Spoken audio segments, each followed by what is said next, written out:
గెలవగలం.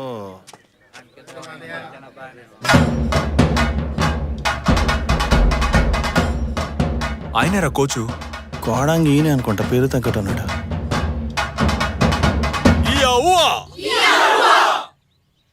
రా పిచ్చుకొక్కరి సెంటర్ అరుతున్నాడు, ఈడెం కుస్తీ నేర్పిస్తాడు రా. ఏంట్రా నుంచుని చోట పరిగెడుతున్నారు?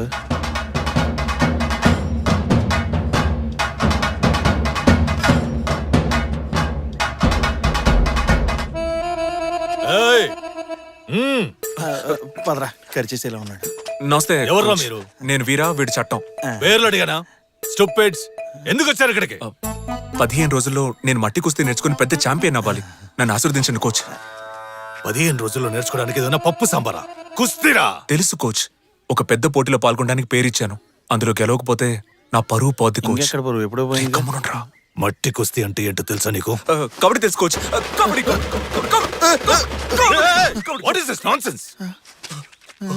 కుస్తీ తెలుసా అంటే తెలుసో తెలీదో చెప్పాలి. అది వదిలేసి కబడ్డీ ఆడుతున్నావు, పిచ్చా నీకు? ఈడు మంచోడే కోచ్, ఇలా మామకే కొంచెం పెచ్చ, అందుకే కబడ్డీ కుస్తీ ఒకటని చెప్పి పంపించాడు. ఆ పిచ్చోడి దగ్గర నేర్చుకోపో. కోచ్ ఆగండి coach. Coach coach please coach, నా జీవితం మీ చేతిలోనే ఉంది. అంత పెద్ద పోటీనా? ఇంత కసిగా ఉన్నావు? చెప్తాను కోచ్. నా వైఫ్ తను ఇప్పుడు అర్థమైంది. మిగతా కథ నేను చెప్తాను. నీ వైఫ్ కి హెల్త్ ప్రాబ్లం, ట్రీట్మెంట్ చేయించడానికి డబ్బులు కావాలి. అందుకని పోటీలో పాల్గొని ప్రైజ్ గెలుచుకోవాలనుకుంటున్నావు. ఏమై కరెక్ట్? అది మామ కన్నా తెంగరోళ్ళ ఉన్నాడు. భలే కనిపెట్టారు కోచ్. నా కథ కూడా షేమ్ టు షేమ్. నా వైఫ్ ట్రీట్మెంట్ కోసం కుస్తీ పోటీలో పాల్గొని ప్రైజ్ గెలుచుకున్నాను. I'm very proud of you. నేను నీకు కుస్తీ నేర్పిస్తాను. Thank you. రేపే వచ్చి జాయిన్ అయిపో.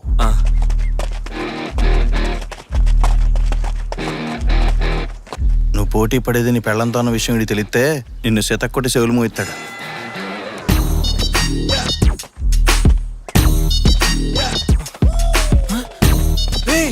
నువ్వు ఇక్కడేం చేస్తున్నావురా? నేను ఎప్పుడో జాయిన్ అయ్యా, నువ్వే లేటు.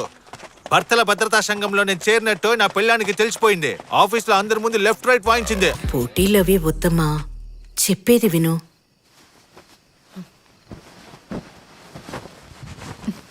నీ ఇష్టం వచ్చినట్టేడు, నా మాట ఎప్పుడు విన్నావని. అయినా ఆడపిల్లకి ఇంత అహంకారం ఉండకూడదు. అందరూ అక్కడ ప్రాక్టీస్ చేస్తుంటే నువ్వు ఎక్కడే పీక్తున్నావు? లేదురా, మ్యాచ్లో నేను ఓడిపోతానేమో అని భయంగా ఉంది. ఫీల్ అవుకో, నువ్వు ఖచ్చితంగా గెలుస్తావు. ఎలా చెప్తున్నావు? షార్పట చూసావా?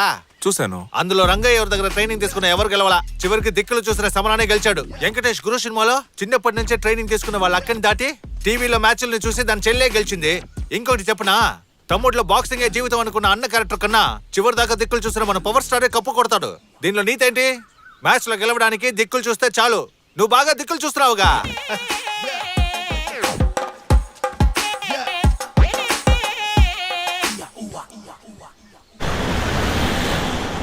ஊர்க்காரங்க என்ன நினைப்பாங்க?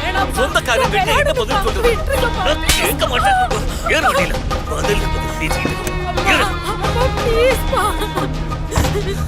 அப்பா எனக்கு கல்யாணம் வேணும்பா, ப்ளீஸ் பா. அப்பா ப்ளீஸ் பா. என் பொண்ணு வீட்டை விட்டு வந்து 2 மாசம் ஆச்சு. அவளுக்கு என்ன ஆச்சு? அவ எங்க போனான்னு தெரியாம அவ அம்மா வீட்டுல படுத்த படுக்கையா கிடக்கா.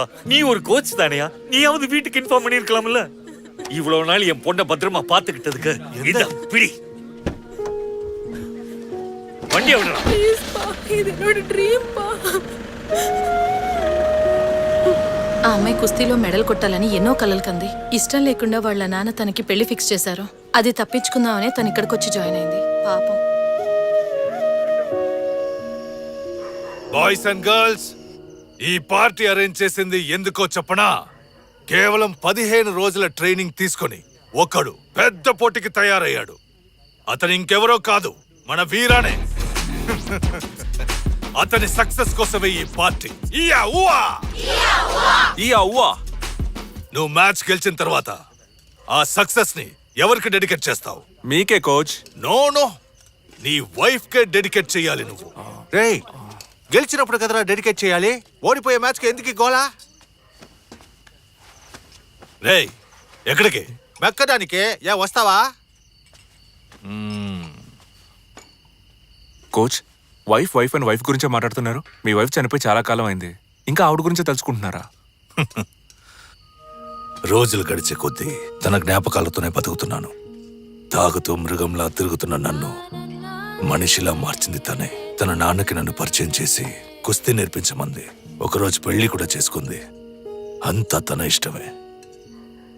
పిల్లలు లేకుండా కూడా ఉండొచ్చు, కానీ వయసు అయిపోయాక భార్య లేకుండా ఒంటరిగా బతకలేం. మీ మధ్య అసలు గొడవలు రాలేదా? నేను నీకు అక్కర్లేదు, నువ్వు నాకు అక్కర్లేదు అనుకున్న వాళ్ళ మధ్య అస్సలు గొడవలు రావు. నేను నీకు ఎంత ముఖ్యమో, నువ్వు నాకు ఎంత ముఖ్యమో అనుకునే వాళ్ళ మధ్యే గొడవలు వస్తాయి. దాన్నే మొగుడు పిల్లల గొడవ అంటారు. మేము గొడవ పడని రోజంటూ ఉండదు. తిట్టుకుంటాం, కొట్టుకుంటాం. నీ పెళ్ళాం మెడలో తాళి కట్టిన క్షణం నుంచి నీ కుటుంబం అనే సామ్రాజ్యానికి తన మకుటంలోని మహారాణి అవుతుంది. తన మాటే శాసనం. దానికి అనుకూలంగా నడుచుకోవడమే మొగుడు పని. ఈ రహస్యాన్ని అర్థం చేసుకుంటే కుటుంబంలో ఏ సమస్య రాదు. మీరొకరు కోచ్. చాలా ఇళ్లలో పెళ్ళాం చెప్పిన దానికి మొగుడు తలాడించినా గొడవలు వస్తానే ఉన్నాయి. ఒకళ్ళనొకళ్ళు అర్థం చేసుకునే ప్రయత్నంలో పెళ్ళైన మొదటి 10-15 సంవత్సరాలు ఇలాంటి చిన్న చిన్న గొడవలు ఉంటాయి. 15 సంవత్సరాలా? ఆ తర్వాత సర్దుకుపోతాయా? వెంటనే సర్దుకోవు. అప్పుడప్పుడు ఇంటికి వచ్చిపోయే చుట్టాల్లాగా అప్పుడప్పుడు ఇంకో 7-8 సంవత్సరాలకి గిల్లి కచ్చాలుంటాయి. అప్పుడైనా సర్దుకుపోతాయా లేదా? ఆ తర్వాత ఇద్దరికి వయసు 50-60 పైబడుతుంది. గొడవ పడ్డానికి ఇద్దరి ఒంట్లో శక్తి ఉండదబ్బాయి. ఆ క్షణం నుంచి మొదలవుతుంది ప్రశాంతమైన జీవితం.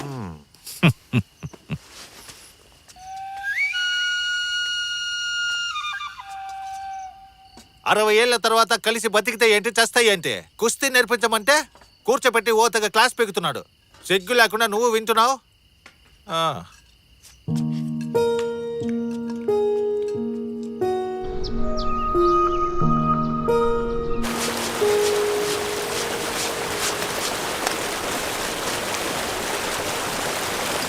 అతయ్య మామయ్యలేడా? బయటికి వెళ్ళారు. ఇప్పుడు వచ్చేస్తారు, కూర్చో.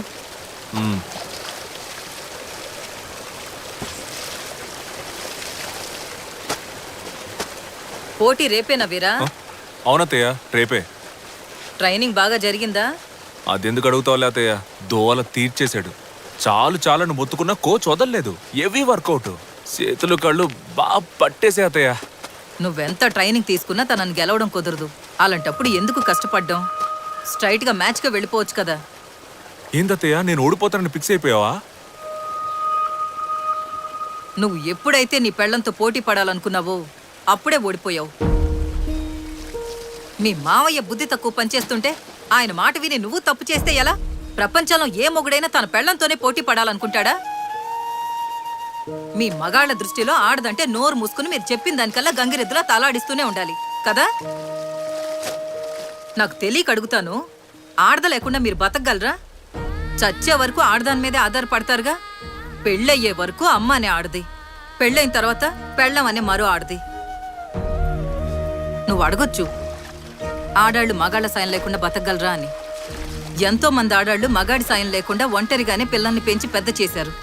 కానీ మగాళ్ళు వెంటనే ఇంకో పెళ్లి చేసుకుంటారు. అడిగితే మా కోసం కాదు పిల్లల కోసం అంటారు. ఏ ఆడిపిల్లలేగా, పెంచలేడా? పెంచడు. ఎందుకంటే ఆడికి పెంచడం చేత కాదు. అసలు పెళ్ళెందుకు కనిపెట్టారో తెలుసా? ఏ మగాడైనా స్వార్థపరుడే. ఆడి గురించి మాత్రమే ఆలోచిస్తాడు. ఆ తప్పు ఆడి చేయకూడదని మిగతా వాళ్ళ గురించి కూడా ఆలోచించాలనే ఈ పెళ్లిళ్ళు కనుక్కున్నారు. అప్పుడు ఆడి జీవితంలోకి ఒక ఆడదొస్తుంది, పిల్లలు వస్తారు. వాళ్ల కోసమే బతకడం మొదలెడతాడు. అది వాడికి భారమే. కానీ ఆ భారాన్ని కూడా మొయ్యలేకపోతే వాడి బతుక్కో అర్థమే లేదయ్యా. నీకో విషయం చెప్పనా? నీ పెళ్ళం ఒక రెజ్లర్ అని మనం పెళ్లి చూపులకి వెళ్ళిన రోజే నాకు తెలుసు.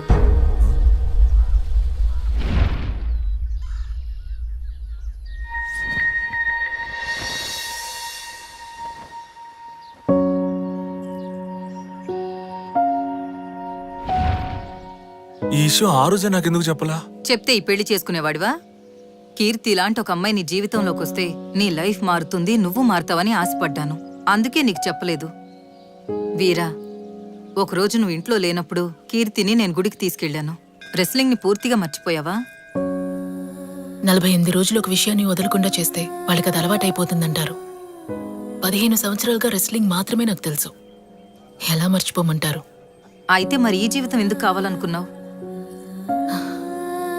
మనమందరం కుటుంబానికి కట్టుబడిన వాళ్ళం.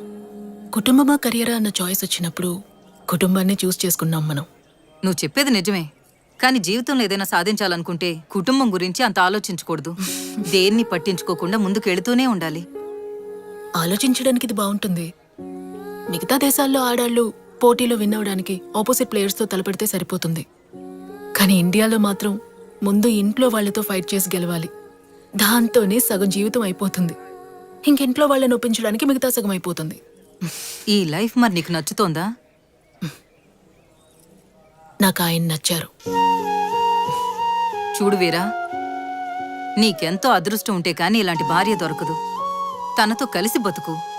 కాదని మీ మామయ్య మాటలు విన్నావనుకో, జీవితంలో నష్టపోయేది నువ్వే.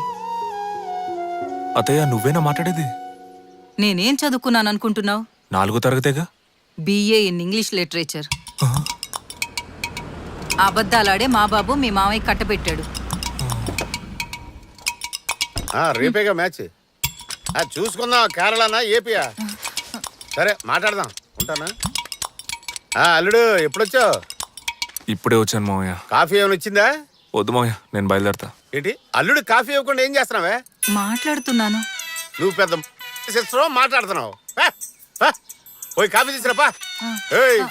2 కాఫీ ఫుల్ స్ట్రాంగ్, 1 మీ 1 అల్లుడు. అల్లుడు కాఫీ ఫుల్ షుగర్, నా కాఫీ నో షుగర్. అర్థమైందా? పోయి తీసురా. అర్థమైనట్టు తలాడించేసి లోనకెళ్ళి షుగర్ కూటించేయకు. అసలే షుగర్ పొగలనంత ఉంది. ఏట్రా కొట్టం?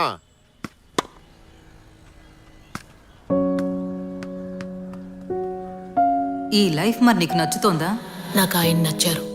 నీకెంతో అదృష్టం ఉంటే కానీ ఇలాంటి భార్య దొరకదు. తనతో కలిసి బతుకు. ఈ బాల్ తో ఓవర్ అయిపోయింది. పట్టుకోరా మామ, బాల్ తీసుకుంటాం.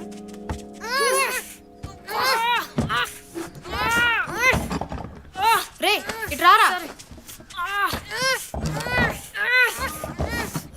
గట్టిగా లాగండి రా. రేయ్ ఏంట్రా అల్లరి? రీ రండ్రా వెళ్ళిపోదాం. మామ వచ్చాడు. సారీ మామ, అన్ని కింద పడిపోయాయి.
సార్ నా వైఫ్ లోన్ ఉంది.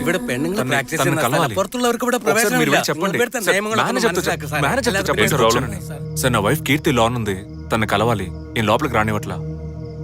ఓ నువ్వే కీర్తి హస్బెండా? అవును సార్. నువ్వు ఇక్కడే ఉండు, నేను కీర్తికి ఇన్ఫార్మ్ చేస్తా. అలాగే సార్.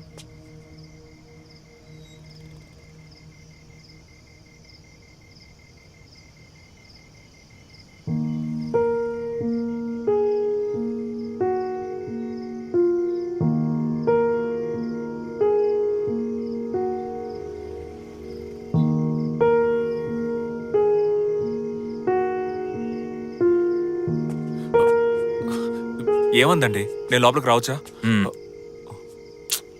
కీర్తికి నిన్ను మీట్ అవడం ఇష్టం లేదంట. నువ్వు మగాడివైతే పోటీలో గెలవమంటుంది. ఇక బయలుదేరు.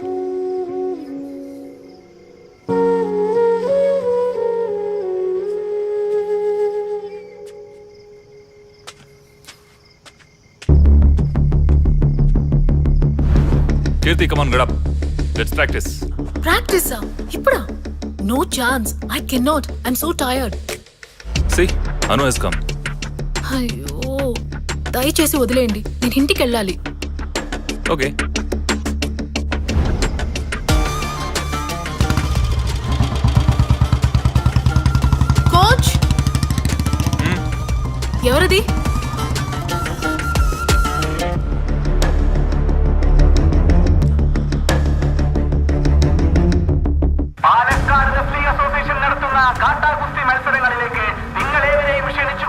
పాలకాట్లో జరగబోయే మట్టి కుస్తీ టోర్నమెంట్ లో భార్య భర్తల మధ్య పోటీ గురించి ప్రజలు ఏమనుకుంటున్నారో చూద్దాం. వీరకీర్తి పోటీ గురించి మీ అభిప్రాయం ఏంటి? కలి ప్రభావం ఇది, ఇంకేమంటాం? మీ అభిప్రాయం? జీవితమే ఒక కుస్తీ పోటీ. మా మగజాతి విడుదల కోసం పోరాడి ఏకైక వీరుడు వీరానే. ఆయన గెలిచాడంటే తిరుపతికి నడుచుకుంటూ వెళ్లి గుంటు కొట్టించుకుని హుండీలో 10 రూపాయలు వేద్దామని మేమందరం మొక్కుకున్నాం. ఆడా మగ అనే డిఫరెన్స్ లేదు, చివరికి గెలిపేవరదో చూద్దాం. అమ్మాయిలు అన్నింటిలో సమాన హక్కులు కావాలంటున్నారుగా, అయితే వచ్చి పోటీ పడమని చెప్పండి. ఎండోళ్ళు అని పిల్లలు నోట్ మూసుకుని పడుండాలి, చూసుకుందాం. అమ్మాయిలు తిరిగి కొట్టడం నేర్చుకున్నారు, ఇక మగాళ్ళ కదా అంతే. 100 మాట్లాడొచ్చు, ఎవడేమన్నా ఆడది మగాడి కిందే. ఇక మాటలు లేవు, ఏమున్నా స్టేడియం లో చూసుకుందాం. It's very interesting news. We are waiting, let's enjoy. భార్యాభర్తల మధ్య జరిగే కుస్తీ పోటీలో ఎవరు గెలుస్తారా అని జనం ఆతృతగా ఎదురు చూస్తున్నారు. తప్పకుండా అమ్మాయే గెలుస్తుంది. కేరళలో మట్టి కుస్తీ పోటీలు గత 100 ఏళ్లుగా జరుగుతూనే ఉన్నాయి. ప్రాచీనమైన ఈ మట్టి కుస్తీ పోటీ ఈ మట్టికే మనం ఇచ్చే మర్యాద లాంటిది. ప్రేక్షకులందరూ ఎంతగానో